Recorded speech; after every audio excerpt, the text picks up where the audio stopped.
ಪರಶುರಾಮ್ಗೆ ಸ್ವಾಗತವನ್ನು ಕೊಡ್ತೀನಿ. ಬಹುಶಃ ಕನ್ನಡ ಪೇಪರ್ ಎಲ್ಲರದು ಭಾಳ ಚೆನ್ನಾಗಿದೆ ಅಂತ ಅಂದ್ಕೊಂಡಿದ್ದೀನಿ. ನಮ್ಮ ವಿಡಿಯೋಗಳಿಂದ ಬಹಳಷ್ಟು ಕ್ವಶನ್ಸ್ಗಳು ಬಂದಿತ್ತು. ಆಲ್ರೆಡಿ ಮ್ಯಾಥಮೆಟಿಕ್ಸಲ್ಲಿ ಈ ಮುಂಚೆ ನಾವು ಬಹಳಷ್ಟು ಮಾದರಿ ಕ್ವಶನ್ ಪೇಪರ್ಗಳನ್ನು, ಬಹು ನಿರೀಕ್ಷಿತ ಪ್ರಶ್ನೆಗಳನ್ನು ಕನ್ನಡ ಮತ್ತು ಇಂಗ್ಲೀಷ್ ಮೀಡಿಯಮ್ನಲ್ಲಿಯೂ ಕೂಡ ಹಾಕ್ತಾ ಇದ್ದೀವಿ. ಇವತ್ತು ಇನ್ನೊಂದು ಮೋಸ್ಟ್ ಎಕ್ಸ್ಪೆಕ್ಟೆಡ್ ಆಗಿರ್ತಕ್ಕಂಥ, ತುಂಬ ಇಂಪಾರ್ಟೆಂಟ್ ಆಗಿರ್ತಕ್ಕಂಥ ಕ್ವಶನ್ಸ್ ಇದ್ದಾವೆ. ಅವುಗಳ ಆನ್ಸರ್ಸ್ಗಳನ್ನು ನೋಡೋಣ. ವಿಡಿಯೋವನ್ನು ಲೈಕ್, ಶೇರ್ ಹಾಗೂ ಸಬ್ಸ್ಕ್ರೈಬ್ ಮಾಡಲು ಮರೆಯದಿರಿ. ಸೊ ನಮ್ಮ ಟೆಲಿಗ್ರಾಮ್ ಗ್ರೂಪದ ಸ್ಟಡಿ ವಿತ್ ಪರಶುರಾಮ್ಗೂ ಕೂಡ ಜಾಯ್ನ್ ಆಗಲಿಕ್ಕೆ ಮರಿಬೇಡಿ. ಇಲ್ಲಿ ಎರಡು ಭಾಗಲಬ್ಧ ಮತ್ತು ಅಭಾಗಲಬ್ಧ ಸಂಖ್ಯೆಗಳ ಬಗ್ಗೆ ಹೇಳಿಕೆಗಳಿದ್ದಾವೆ ವಿದ್ಯಾರ್ಥಿಗಳೇ. ಬಹು ಆಯ್ಕೆಯಲ್ಲಿ ಮೊದಲ ಪ್ರಶ್ನೆ, ಅದರಲ್ಲಿ ಸರಿಯಾದ ಉತ್ತರ ಎ ಆಗ್ತದೆ. ಅಂದ್ರೆ ಎರಡು ಭಾಗಲಬ್ಧಗಳ ಸಂಖ್ಯೆಗಳ ಮೊತ್ತ ಯಾವಾಗಲೂ ಭಾಗಲಬ್ಧ ಸಂಖ್ಯೆನೇ ಆಗಿರ್ತದೆ ಅಂತಕ್ಕಂಥದ್ದು. ಎರಡನೇ ಪ್ರಶ್ನೆ ಹೋಗೋಣ. ಇದರ ಬೆಲೆಗಳನ್ನು ಕೇಳಿದ್ದಾರೆ. ಸೊ ಅದರ ಬೆಲೆ ಏನಾಗ್ತದಪ್ಪ ಅಂದ್ರೆ ಆಯ್ಕೆ ಬಿ 3 ಅಂತಕ್ಕಂಥದ್ದು ಸರಿಯಾದ ಉತ್ತರ ಆಗ್ತದೆ.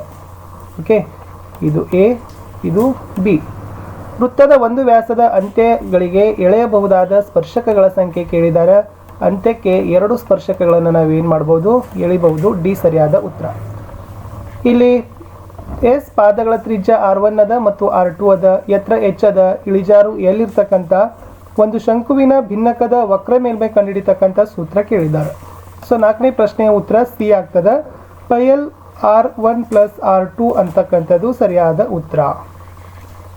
ಸೊ ಆಯ್ಕೆ ಸಿ ಅಂತಕ್ಕಂಥದ್ದು ಸರಿಯಾದ ಉತ್ತರ ಅದ. ಬಹುಪದೋಕ್ತಿ ಯಾವುದು ಅಂತ ಕೇಳಿದ್ದಾರೆ 5ನೇ ಪ್ರಶ್ನೆಯಲ್ಲಿ. ಸೊ ಆಯ್ಕೆಗಳನ್ನು ನೋಡಿದರೆ ಬಹುಪದೋಕ್ತಿ ಡಿ ಅಂತಕ್ಕಂಥದ್ದು ಬಹುಪದೋಕ್ತಿಗೆ ಒಂದು ಉದಾಹರಣೆ ಆಗದ. ಪ್ರಶ್ನೆ 6, ಆ ಸಮಾಂತರ ಶ್ರೇಣಿಯಲ್ಲಿದ್ದರೆ ಎಕ್ಸ್ನ ಬೆಲೆಗಳನ್ನು ಕಂಡುಹಿಡಿಲಿಕ್ಕೆ ಹೇಳಿದ್ರು. ಸೊ ಎಷ್ಟಾಗ್ತದಪ್ಪ ಅಂದ್ರೆ ಉತ್ತರ 5 ಬರಬೇಕು.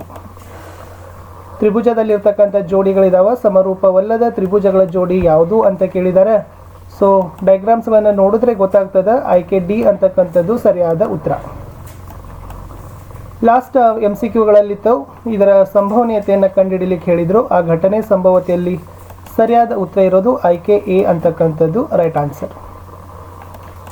ಇನ್ನು 1 ಅಂಕದ ಪ್ರಶ್ನೆಗಳಲ್ಲಿ ಪ್ರಶ್ನೆ 9 ಇತ್ತು. px = x³ + 2x² - 3x + 2x4 ಅಂತ ಇದೆ. ಇದರ ಗರಿಷ್ಠ ಘಾತ ಯಾವುದು ಅಂತ ಕೇಳಿದ್ದಾರೆ. ಸೊ ಗರಿಷ್ಠ ಘಾತ 4 ಇದೆ. Very easy. ಘಾತಗಳಲ್ಲಿ ಎಲ್ಲಕ್ಕಿಂತ ದೊಡ್ಡದು ಎಲ್ಲ ಇದು 4 ಇದೆ. ಸೊ 4 ಆಯಿತು. 10ನೇ ಪ್ರಶ್ನೆ, x² + bx + c = 0 ಸಮೀಕರಣದ ಶೋಧಕಗಳನ್ನು ಕೇಳಿದ್ದಾರೆ. ಸೊ ಇದು ಇಂಪಾರ್ಟೆಂಟ್ ಅದ. S b² - 4c.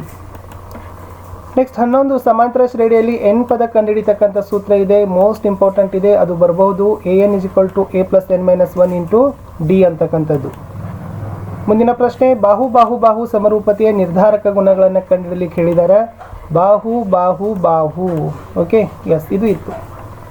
ನೋಡ್ಕೊಳ್ರಿ ಆನ್ಸರ್ಸ್. 13ರಲ್ಲಿತ್ತು. ಎಕ್ಸ್ನ ಬೆಲೆಗಳನ್ನು ಕಂಡುಹಿಡಲಿಕ್ಕೆ ಹೇಳಿದರು. 65x - 117. ಅದನ್ನು ನೋಡಿದರೆ ಅಲ್ಲಿ ಎಷ್ಟು ಬರಬೇಕಪ್ಪ ಅಂದರೆ 2 ಅಂತಕ್ಕಂಥದ್ದು ಬರಬೇಕು ಉತ್ತರ. ಇಲ್ಲಿ 14ರಲ್ಲಿ ಬೆಲೆ ಕಂಡುಹಿಡಲಿಕ್ಕೆ ಹೇಳಿದ್ದಾರೆ. 14ನೇ ಪ್ರಶ್ನೆ ಉತ್ತರ ಬರಬೇಕು ಎಸ್ 3/5 ಅಂತಕ್ಕಂಥದ್ದು ಬರಬೇಕು. ನೆಕ್ಸ್ಟ್ 16ರಲ್ಲಿನೂ ಕೂಡ ಬೆಲೆ ಕಂಡುಹಿಡಲಿಕ್ಕೆ ಹೇಳಿದ್ದಾರೆ. ಮೋಸ್ಟ್ ಇಂಪಾರ್ಟೆಂಟ್ ಇದೆ. ಇದ್ರದ್ದು ಬೆಲೆ ಎಷ್ಟು ಬರ್ತದೆ? 0 ಬರ್ತದೆ. ಲಾಸ್ಟ್ ಇದೆ ವಿದ್ಯಾರ್ಥಿಗಳೇ, ಘನಫಲ ಕಂಡುಹಿಡಲಿಕ್ಕೆ ಹೇಳಿದರು. ಅಳತೆಗಳನ್ನು ಕೊಟ್ಟಿದ್ದಾರೆ. ಅದರ ಘನಫಲ ಎಷ್ಟು ಬರ್ತದಪ್ಪ ಅಂತಂದ್ರೆ 110 cc ಅಂತಕ್ಕಂಥದ್ದು ಸರಿಯಾದ ಉತ್ತರ ಬರ್ತದೆ. ಇನ್ನು 2 ಅಂಕದ ಪ್ರಶ್ನೆಗಳಲ್ಲಿ 2 + √3 ಅವಿಭಾಜ್ಯ ಸಂಖ್ಯೆ ಅಂತ ಸಾಧಿಸಿ ಅಂತ ಇದೆ. ಇರ್ರೇಷನಲ್ ನಂಬರ್ಗಳ ಬಗ್ಗೆ ಬರ್ತದೆ. ಅದನ್ನು ಸಾಧನೆ ಮಾಡ್ತಕ್ಕಂಥ ಕ್ರಮಗಳನ್ನು ನೋಡ್ಕೊಡ್ರಿ. Most important. ಈ ಕ್ವಶನ್ಸ್ ಪ್ರತಿ ಸರನೂ ಕೂಡ ಕೇಳ್ತಾರೆ. ಇನ್ನು ಬಿಡಿಸಬೇಕಿದೆ ನೋಡಿ. ಈ ಸಮೀಕರಣವನ್ನು ಬಿಡಿಸಬೇಕು. ಯಾವುದಾದ್ರೂ ಒಂದು ವಿಧಾನದಿಂದ ಬಿಡಿಸಬೇಕು. ಸೊ 18ರಲ್ಲಿ ಏನು ಮಾಡಿದ್ದಾರೆ, ಬಿಡಿಸಿದ್ದಾರೆ. ಸೊ ಉತ್ತರ ಎಷ್ಟು ಬರ್ತಪ್ಪ ಅಂತಂದರೆ x = 8, y = 9 ಅಂತಕ್ಕಂಥದ್ದು. ಮುಂದೆ 6x² - x - 2 = 0 ವರ್ಗ ಸಮೀಕರಣದ ಮೂಲಗಳ ಸ್ವಭಾವ ಕೇಳಿದ್ದಾರೆ. ಸೊ ಮೂಲಗಳ ಸ್ವಭಾವ ಏನು ಬರ್ತದಪ್ಪ ಅಂದ್ರೆ 28 ಪೂರ್ಣ ವರ್ಗವಲ್ಲ. ಆದ್ದರಿಂದ ಮೂಲಗಳು ಭಾಗಲಬ್ಧ ಮತ್ತು ಎಸ್ ವಿಭಿನ್ನ ಆಗಿದ್ದಾವೆ ಅಂತ ಬರೀಬೇಕು. 20ರಲ್ಲಿ a 8 - 3, b 29 ಬಿಂದುಗಳ ನಡುವಿನ ದೂರ ಕಂಡುಹಿಡಬೇಕು. ಸೊ ನೋಡೋಣ. ಸ್ಟೆಪ್ಸ್ ಈ ಥರ ಹಾಕ್ಕೊಡ್ರಿ. ಸೂತ್ರ ನೋಡ್ಕೊಡ್ರಿ. ಇದು ABದು ಸೂತ್ರ ಇದೆ. ಸೊ ಎಲ್ಲ ಹಾಕಿದಂದ್ರೆ ಉತ್ತರ ಎಷ್ಟು ಬರಬೇಕಪ್ಪ ಅಂತಂದ್ರೆ 2√34 ಅಂತಕ್ಕಂಥದ್ದು ಉತ್ತರ ಬರಬೇಕು. ಮುಂದಿನ ಪ್ರಶ್ನೆ, ತ್ರಿಭುಜ ABC ಇದೆ ನೋಡಿ. ಸೊ ಇದರಲ್ಲಿ ಎಕ್ಸ್ನ ಬೆಲೆಗಳನ್ನು ಕಂಡುಹಿಡಲಿಕ್ಕೆ ಹೇಳಿದ್ದಾರೆ. ಸೊ ಏನು ಆಗ್ತದೆ ಅನ್ನೋದನ್ನು ಚಿತ್ರ ಅಲ್ಲ ಅದು. ಸೊ ಟೋಟಲಿ 21ನೇಯ ಉತ್ತರ ನೋಡ್ಕೊಂಡು ನೋಡೋಣ. 21ನೇ ಉತ್ತರ ಎಷ್ಟು ಬರಬೇಕಪ್ಪ ಅಂದರೆ x = 4 ಅಂತಕ್ಕಂಥದ್ದು ಬರಬೇಕು. ಮುಂದಿನ ಪ್ರಶ್ನೆಯೂ ಕೂಡ S C A square is equal to C B point C D ಅಂತ ಸಾಧನೆ ಮಾಡಲಿಕ್ಕೆ ಹೇಳಿದ್ದಾರೆ. ಅದರ ಉತ್ತರ ನಾವು ಏನು ಮಾಡ್ಬೋದು, ಈ ಥರನಾಗಿರ್ತಕ್ಕಂಥ ಸಾಧನೆಗಳನ್ನು ಮಾಡಬೇಕು. ಮೋಸ್ಟ್ ಇಂಪಾರ್ಟೆಂಟ್ ಇದಾವೆ, ಸ್ವಲ್ಪ ಲೆಕ್ಕಗಳನ್ನು ನೀವು ಬಿಡಿಸ್ರಿ. ಇಲ್ಲಿರ್ತಕ್ಕಂಥ ಉತ್ತರದೊಂದಿಗೆ ಟ್ಯಾಲಿಯನ್ನು ಸಹಿತ ಮಾಡಿಕೊಡ್ರಿ. ಇಲ್ಲಿ ಸಂಭವನೀಯತೆ ಬಗ್ಗೆ ಒಂದು ಪ್ರಶ್ನೆ ಇತ್ತು 22ರಲ್ಲಿ. ಒಂದು ಚೀಲದಲ್ಲಿ 5 ಕೆಂಪು ಮತ್ತು ಕೆಲವು ನೀಲಿ ಚೆಂಡುಗಳಿವೆ ಅಂತ ಕೊಟ್ಟಿದ್ದಾರೆ. ಅದರ ಸಂಭವನೀಯತೆಯನ್ನು ನೀವು ಹೇಗೆ ಕಂಡುಹಿಡಿತೀರಂದರೆ, ನೀಲಿ ಚೆಂಡುಗಳ ಸಂಖ್ಯೆ ಎಕ್ಸ್ ಆಗಿರಲಿ, ಒಟ್ಟು ಚೆಂಡುಗಳು. ಒಟ್ಟು ನೀಲಿ ಚೆಂಡುಗಳ ಸಂಖ್ಯೆ ಎಷ್ಟು ಬರಬೇಕು, 15 ಬರಬೇಕು. ಸ್ಟೆಪ್ಸ್ ನೋಡ್ಕೊಡ್ರಿ, ಮೋಸ್ಟ್ ಇಂಪಾರ್ಟೆಂಟ್ ಅದ. ಸ್ಪರ್ಶಕ ರಚನೆ ಮಾಡೋದು ಬತ್ತು. ಎಸ್ 23ರಲ್ಲಿ 4 ಸೆಂಟಿಮೀಟರ್ ತ್ರಿಜ್ಯದ. ಇದು ಬತ್ತು ಸ್ಪರ್ಶಕ.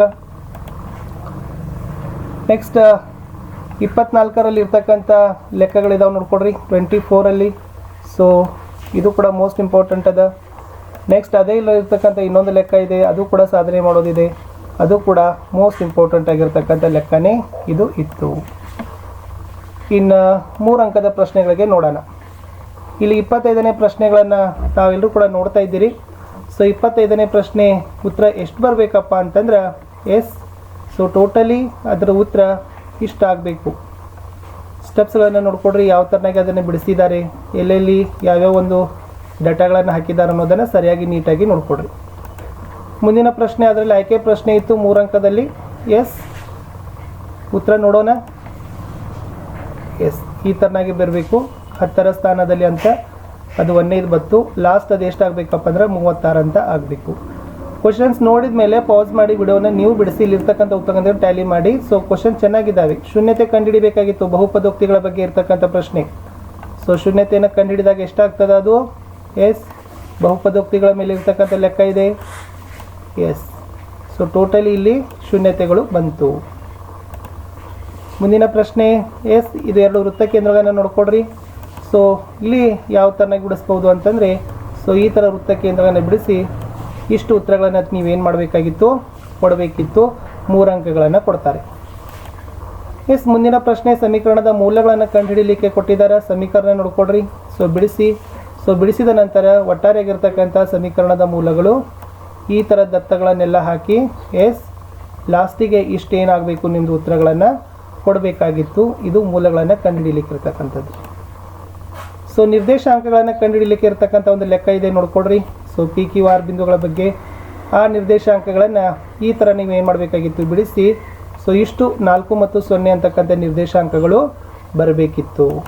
ಮುಂದಿನ ಪ್ರಶ್ನೆ ಎಸ್ ಇನ್ನೊಂದು ನಿರ್ದೇಶಾಂಕದ ಲೆಕ್ಕ ಇದೆ ABC ಸಮಬಾಹು ತ್ರಿಭುಜದ ಬಗ್ಗೆ.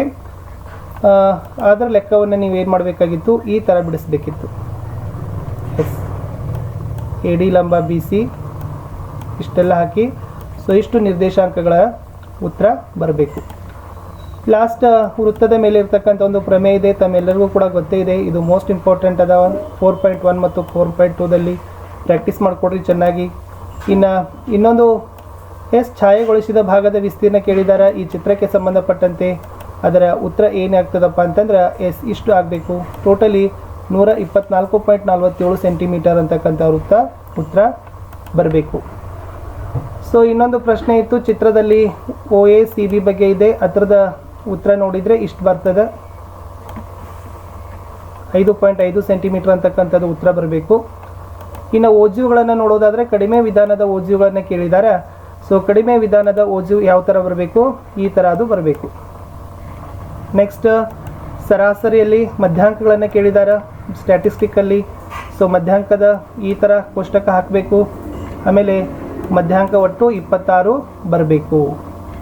ಮುಂದೆ ಒಂದು ಪ್ರಶ್ನೆ ಇದೆ 3 ಅಂಕದ ಲಾಸ್ಟ್ ನೋಡೋಣ. ಆಮೇಲೆ 4 ಮತ್ತು 5 ಇನ್ನೊಂದು ವಿಡಿಯೋದಲ್ಲಿ ಕೊಡ್ತೀನಿ. ತ್ರಿಭುಜದ ಅನುರೂಪ ಬಾಹುಗಳ ಬಗ್ಗೆ ಇರ್ತಕ್ಕಂಥ ಲೆಕ್ಕ ಇತ್ತು. ತಾವುಗಳು ಈ ಥರನಾಗಿರ್ತಕ್ಕಂಥದ್ದನ್ನು ಲೆಕ್ಕಗಳನ್ನು ತಾವೇನು ಮಾಡಬೇಕಾಗಿತ್ತು, ಬಿಡಿಸಬೇಕಿತ್ತು. ಇಷ್ಟು ಈ ಪ್ರಶ್ನೆ ಪತ್ರಿಕೆಯಲ್ಲಿ 1, 2 ಮತ್ತು 3 ಅಂಕದ ಪ್ರಶ್ನೆಗಳಿಗೆ ಉತ್ತರಗಳನ್ನು ಕೊಟ್ಟಿದ್ದೀನಿ. ಚೆನ್ನಾಗಿ ಬಿಡಿಸಿ. ಸ್ವಲ್ಪ ಕ್ವಶನ್ಸ್ ತಪ್ಪಿದ್ರೂ ಪರವಾಗಿಲ್ಲ, ಖಂಡಿತವಾಗಿ ನಿಮಗೆ ಬೆನಿಫಿಟ್ ಆಗ್ತದೆ ಎಕ್ಸಾಮಲ್ಲಿ. ಇದೇ